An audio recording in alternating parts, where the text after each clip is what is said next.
खुदाम यसुम मसीह जो कि शैतान की सारी कुदरत पर गालिब आया है, उसी के नाम में आपकी सलामती हो।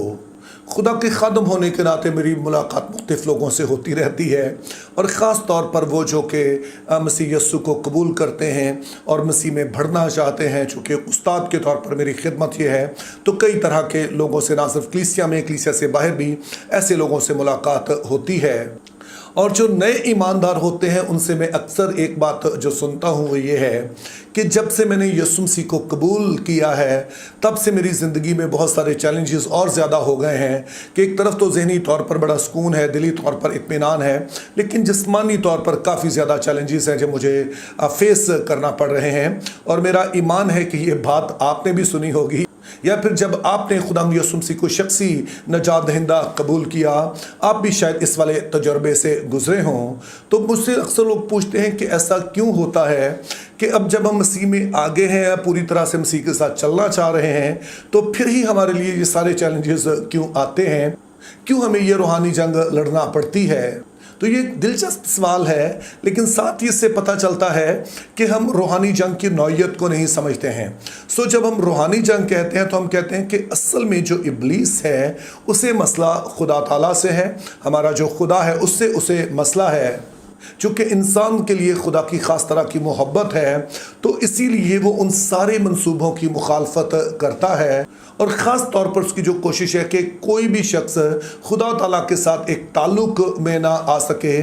चूँकि जब कोई खुदा ताला के साथ ताल्लुक़ में आ जाता है तो उसके बाद फिर उसके लिए ये लाजम होता है कि वो खुदा की मानिद बने। खुदा ने अपनी सूरत और शबीह पर हमें बनाया। खुदा की मानिद बनने से मुराद ये नहीं है कि खुदा की जगह लेना, इससे मुराद है कि जिस तरह का खुदा का किरदार है उसी तरह का किरदार अपनाए। इसके लिए एक लफ्ज़ इस्तेमाल होता है जिसको हम खुदा का जलाल ज़ाहिर करना कहते हैं, कि खुदा के किरदार की खूबियाँ हम में से ज़ाहिर होती हैं। तो जब खुदा के किरदार की खूबियाँ हम में से ज़ाहिर होंगी तो ज़ाहिर इब्लीस, जिसे खुदा से ही मसला है, कैसे वो देख सकता है कि लोग जो है वो खुदावंद यस्सु की सूरत पर ढलें, खुदा की सूरत पर ढलें, उनका किरदार वैसा ही हो। तो रूहानी जंग का जो फोकस है वो ये है कि लोगों को उनके मसीही ईमान से हटाया जाए, जिसके सबब से उनका रिश्ता खुदा के साथ होता है, और इसी तरह से उन्हें इस बात से भी रोका जाए कि वो मसीह की सूरत पर ना ढलें। क्योंकि अगर उसे खुदा से ही मसला है तो इन लोगों को देखकर उसे और ज़्यादा आग लगती है। इसीलिए वो फिर रूहानी हमले शुरू करता है। उसके ज़रिए से वो हमारे ज़हन में शक व शुबहत पैदा करता है, खौफ पैदा करता है, नाउमीदी पैदा करता है, और इसी तरह की मुख्तलिफ़ तरह की सूरत हाल हमारी ज़िंदगी में लेकर आता है। लेकिन हमारा काम ही यही है कि इन सारी सूरत हाल के साथ जब हम कायम रहेंगे, जब हम लिपटे रहेंगे खुदा के साथ, अपने मसीही ईमान में भी कायम रहेंगे, और जो मसीही किरदार है उसमें भी उसी तरह से कायम रहेंगे, बल्कि बढ़ते जाएंगे, तो फिर आप समझिए कि आप इब्लीस को शिकस्त दे सकते हैं। चूँकि जैसे बाइबल मुक़द्दस फरमाती है कि शैतान का मुकाबला करो तो वो तुमसे भाग जाएगा। तो ज़ाहिर मुकाबला आप कैसे करते हैं कि आप अपने ईमान में कायम रहते हैं। आप जो खुदावंद के लिए कर रहे हैं आपने वैसा ही करना है, और फिर आपने मसीही किरदार में चलते चले जाना है। आजमाइशों में नहीं घरना है जो वो मुख्तलिफ़ तरह की टेम्पटेशंस लाता है कि हमारे मसीही ईमान और किरदार से हमें हटाए। तो जब हम उसके ख़िलाफ़ खड़े रहते हैं तो फिर हम इब्लीस पर गलबा पाते हैं, फिर इब्लीस को भागना ही पड़ता है। चूँकि वो ज़्यादा देर तक इस बात को देख नहीं सकता है कि कोई शख्स ज़्यादा से ज़्यादा खुदा की सूरत पर ढल रहा है। लेकिन जाहिर है शैतान का मुकाबला करना भी तो आसान नहीं है। किस तरह से हम, जब हमारे ज़हन में शक व शुबहत आ रहे हों, हम खौफ का शिकार हों, हम हालात से खौफ का शिकार हों, हमारे अंदर नाउमीदी पाई जाए, तो किस तरह से फिर हम शैतान का मुकाबला कर सकते हैं। तो उसके लिए आइए एक हवाला पढ़ते हैं जो है रूहानी जंग पर। ये आप इस हवाले से वाकिफ़ हैं, लेकिन मैं सिर्फ 2 आयत पढ़ना चाहता हूँ, यानी कि इफिसियों 6 बाब उसकी 17 से 18 आयत, जिसमें लिखा है, और नजात का खुद और रूह की तलवार जो खुदा का कलाम है ले लो, और हर वक्त और हर तरह से रूह में दुआ और मिन्नत करते रहो, और इसी गर्ज से जागते रहो कि सब मुक़द्दसों के वास्ते बिला नागा दुआ किया करो। तो इन आयात में जो पहली चीज़ अहम बताई गई है वो नजात का खुद है, कि यानी कि आप इस जंग को लड़ ही उस वक्त सकते हैं जब आप नजात याफ्ता हैं। चूँकि अगर कोई मसीही कहलाता है लेकिन यीशु मसीह के साथ उसका कोई शख्सी ताल्लुक़ नहीं है, वो एक ऐसा ईमान नहीं लेकर आया है जिसको हम कहते हैं कि यीशु को शख्सी निजात दहिंदा कबूल करना, तो फिर तो वो पहले ही इब्लीस के चुंगल में है, वो तो पहले ही लेटा हुआ है। इब्लीस को उसके खिलाफ लड़ने की क्या ज़रूरत है? ऐसा शख्स तो पहले ही हथियार फेंक चुका है। तो इस तरह से ये मसीही ईमानदारों की बात हो रही है, आम मसीहों की बात नहीं हो रही। चूँकि जब तक आप यीशु मसीह को शख्सी निजात दहिंदा कबूल नहीं करते हैं, कमिट नहीं करते हैं कि आपने उसी तरह से जीना है जैसे खुदा की मर्ज़ी है, वही ख्यालात रखने हैं, उसी तरह का तर्ज़ अमल अपनाना है, तब तक ज़ाहिर है कि आप निजात याफ्ता ही नहीं हैं। तो इब्लीस को किसी से क्या मसला हो सकता है? तो फिर उसके बाद 3 अहम बातें बताई गई हैं। तो मैं आखिरी बात से शुरू करता हूँ कि हमें कहा गया है कि मुक़द्दसीन के लिए दुआ करना। इसके लिए एक और लफ्ज़ जो बाकी जगहों पर इस्तेमाल होता है वो है मुक़द्दसों की रफ़ाकत, यानी कि एक दूसरे की रफ़ाकत में रहना, एक दूसरे के साथ खड़े होना, एक दूसरे के साथ शराकत रखना। तो बहुत सारे मसीही इस वाली बात की अहमियत को नहीं समझते हैं। चूँकि कई लोगों को कहते सुना गया कि हम तो घर में ही दुआ कर लेते हैं। तो आपने ज़हन में रखना है कि जो मसीहत है ये बाकी मज़ाहब की तरह नहीं है। मसला सिर्फ ये नहीं है कि आप इबादत कर रहे हैं, बल्कि आपने ग्रो करना होता है और उसके लिए ज़रूरी होता है कि रफ़ाकत हो और कोई अच्छी कलीसिया आपके लिए ये काम सर अंजाम देती है, आप वहाँ पर अच्छी रफ़ाकत पाते हैं। और इसके लिए यहाँ पर मैं कहूँगा कि ज़रूर इस बात के लिए कोशिश करके कलीसिया ढूंढिए कि जहाँ पर आप ग्रो कर सकते हैं। देखिए कि जिस कलीसिया में आप हैं कि वहाँ के पास्टर साहब जो कलाम सुना रहे हैं वो आपको हेल्प कर रहा है कि आप खुदा में तरक्की कर सकें।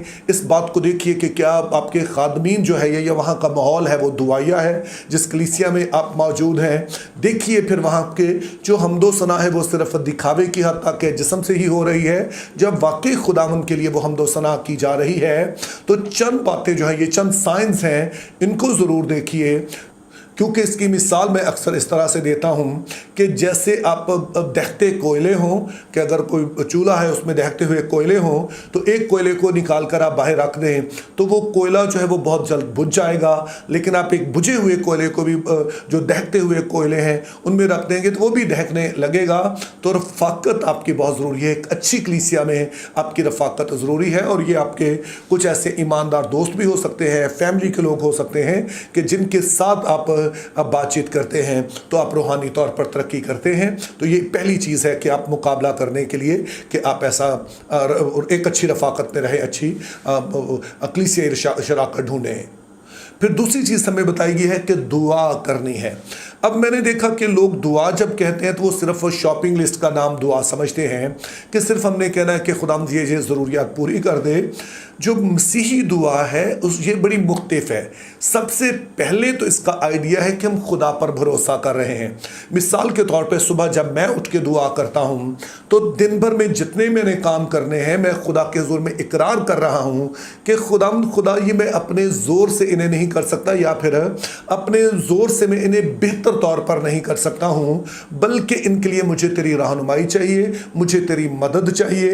तो इस तरह से मैं खुदा पर भरोसे का इजहार करता हूँ। और ये करना इसलिए ज़रूरी होता है कि हमारी आज़ाद मर्जी है। हम खुदा को अपनी ज़िंदगी में नहीं चाहते हैं कि वो दखल दे तो वो नहीं देगा, लेकिन जब हम दुआ करते हैं तो हम खुदा को दावत दे रहे हैं कि वो हमारे मामलात में शरीक हो। तो इस तरह से ये खुदा पर भरोसे का नाम है।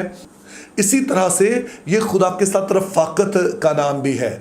अब पहले हमने ईमानदारों की रफ़ाकत की बात की है तो दुआ खुदा के साथ रफ़ाकत का मौका भी देती है।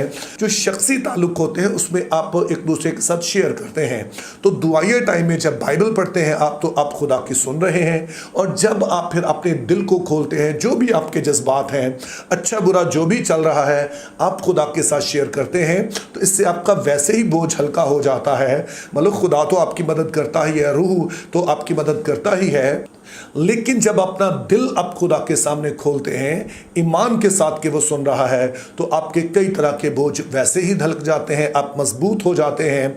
और फिर पाक रूह इस सारे वक्त में आपको मदद देता है कि आप स्ट्रेंथन हो सकें और फिर तीसरी चीज़ जो हमें बताई गई है वो खुदा का कलाम है, उसे तलवार कहा गया है। तो जो हम खुदा का कलाम कहते हैं तो कई एक लोगों को मैंने देखा कि वो समझते हैं कि हमने सिर्फ खुदा का कलाम बोलना है। ये बात अपनी जगह पर दुरुस्त है, लेकिन इससे ज़्यादा कुछ खुदा का कलाम की हमें ज़रूरत होती है। पहले नंबर पर तो हमने अपनी सोच बाइबली बनानी है, बाइबली सोच से हमने सब चीज़ों को देखना है। तो इसीलिए खुदा के कलाम का मुतालिया और ऐसे खादमीन को सुनना जो कि कलाम का फ़हम रखते हैं, जो कलाम को जानते हैं, तो उनको सुनना ज़रूरी होता है ताकि आप बाइबल मुक़द्दस को उस तरह से समझें जैसे कि ये लिखी गई है। और फिर इसका ये भी मतलब है कि हमने खुदा के कलाम के मुताबिक चलना भी है। जैसे मैंने पहले कहा कि खुदा ने जो हमें अहकाम दिए, अखलाकी कवानीन दिए, वो खुदा की अपनी ज़ात के अकास हैं। खुदा जो कुछ अपनी ज़ात में है वही कुछ वो हमें करने के लिए कहता है। मिसाल के तौर पे खुदा मोहब्बत है तो वो हमसे मोहब्बत के कामों की तवक्को करता है ताकि उसका किरदार हमारे अंदर ज़ाहिर हो। तो ये एक इंतहाई अहम हिस्सा है कि हमने ना सिर्फ बोलना है कलाम, बल्कि हमने खुदा के कलाम पर अमल करना है। और फाइनली जो मैंने कहा कि बोलने के ताल्लुक से ये भी बड़ा इंपॉर्टेंट होता है, यानी कि खुदा ताला जो कुछ है और जो कुछ वो कर सकते हैं हमने ज़रूर उनका इकरार करना है। जब आप बुलंद आवाज़ में किसी बात का इकरार करते हैं, खुदा की किसी सिफ़त का, खुदा के कामों का, तो ये दरअसल रूहानी जंग का इंतहाई अहम हथियार है। और इसको जो हम कहते हैं ये भरोसे की दुआ होती है, यानी कि हम इस वक्त मांग नहीं कुछ रहे होते बल्कि हम ऐलान कर रहे होते हैं, ईमान के साथ ऐलान कर रहे होते हैं कि हमारा खुदा ये है और ये वो कर सकता है। तो जब खुदा ने मुझे फजल दिया अब खिदमत के शुरू में, जब कुछ टाइम मेरे पास होता था कि अब बदरूगरेफ्ता लोगों में मैं खिदमत कर सकूं, तो मैंने देखा कि सबसे मौसर हथियार होता है कि खुदा की सफ़ात का बयान किया जाए। इब्लीस डरता है इससे। मैंने देखा कि बदरूहें चलाती हैं और जिस शख्स में बदरूहें होती थी वो अपने कान बंद करता था, वो खुदा की सफ़ात, उसकी वडियाई सुन नहीं सकता है। तो इसलिए खुदा के कलाम को बोलना भी, जो कुछ हमारा रिश्ता है, जो कुछ हम मसीह में है, ये भी आपको मदद देता है। और जब आप ऐसा करते हैं तो रूह कुछ आपकी ज़िंदगी में भी काम करता है और इस बात में भी मदद करता है कि इब्लीस को आपके सामने से भगा दे। तो मेरी दुआ है खुदा हमें इन बातों को समझने और इन पर अमल करने का फजल अता करे। Think biblically, live purposefully, have a very good day.